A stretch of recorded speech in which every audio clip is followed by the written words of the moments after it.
this compulsion of their inability to pay loan which their grandfather or great-grandfather or grandparents or great-grandparents took. It is this compulsion which does not allow them to move out from Firozabad. Moreover, the factory owners, children, child laborers, children forced into labor,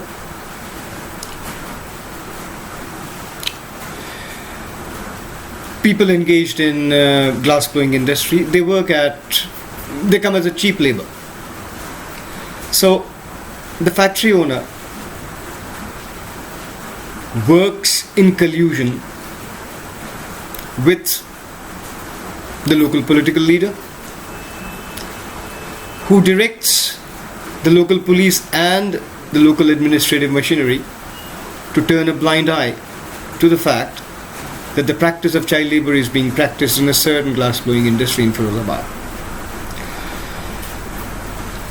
And the moment these people try to group themselves into a cooperative, they are put behind bars. And you see, they are entangled in a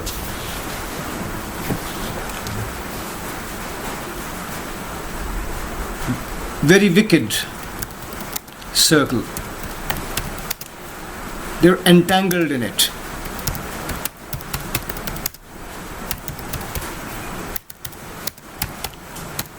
They're entangled in it. It is very difficult for them to come out from the vicious circle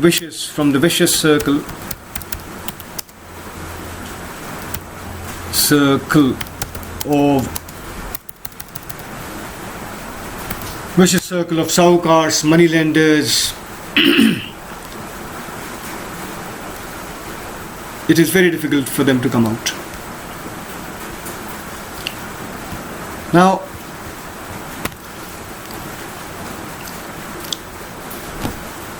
if you ever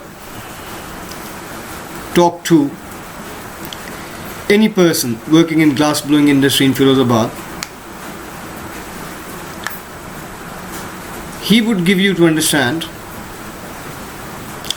that his life moves inside, that his life moves inside a spiral.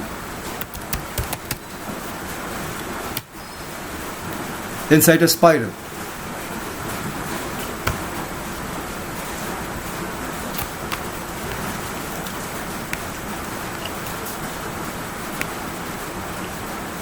Inside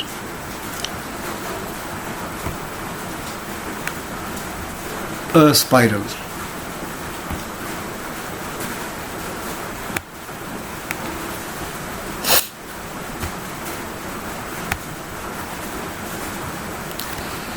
Wherein the different loops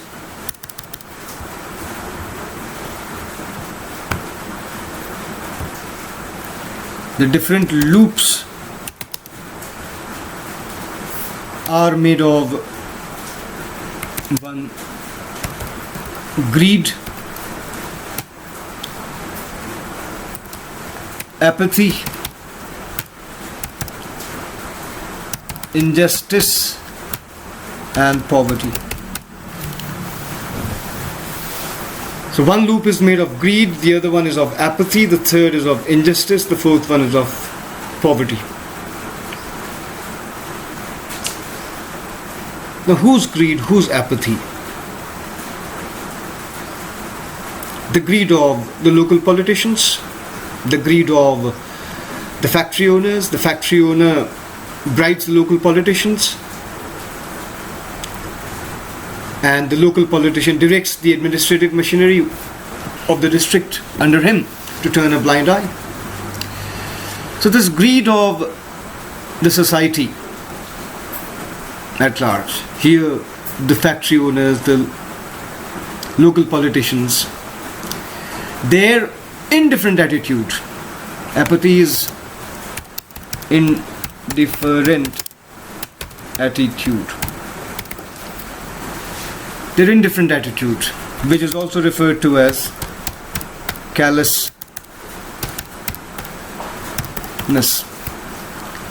Their callousness. The callousness, the indifferent attitude or apathy of the local politicians, the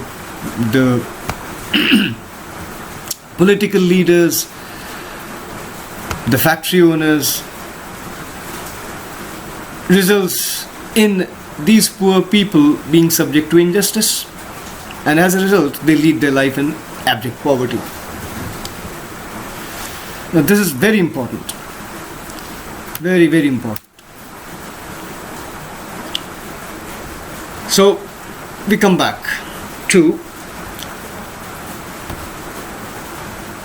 the different forces that appear to have conspired to compel these people working in glass blowing industry in Firozabad to remain in the miserable conditions that they lead their lives in.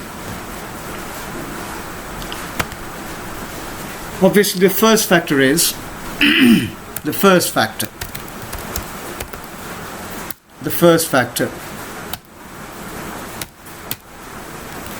is definitely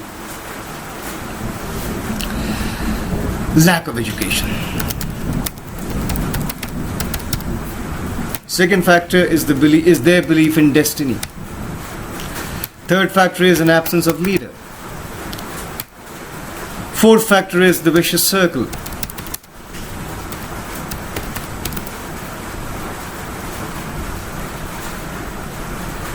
And fifth factor is that their inability to form a cooperative.